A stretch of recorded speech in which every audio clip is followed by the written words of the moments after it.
C'est un homme qui a vécu presque toute sa vie dans les rébellions, des groupes armés de l'Est de la RDC, dont le M23.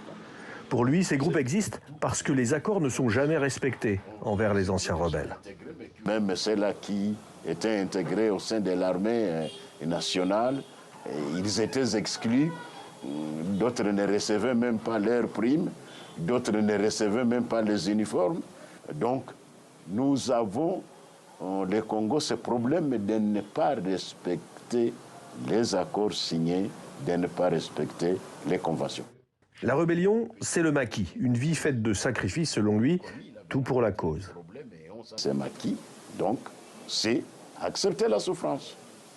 Accepter la souffrance, des fois, il n'y a pas à manger. Des fois, on n'a pas des uniformes.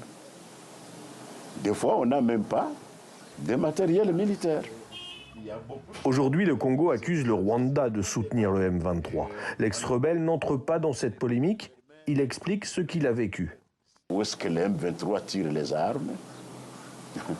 Les armes, on les tire chez l'adversaire souvent. C'est ça les maquis. On n'a pas de moyens, il n'y a pas de financement, il n'y a pas de soutien. Quand le M23 a été démobilisé, lui et d'autres se sont exilés à l'étranger pendant de longues années avant que Tshisekedi et Kaméré ne le convainquent de réfléchir autrement.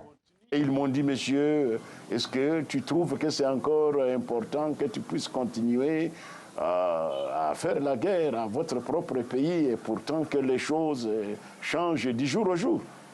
J'ai eu confiance, j'ai gagné confiance à leur discours et c'est comme ça que je suis rentré au pays.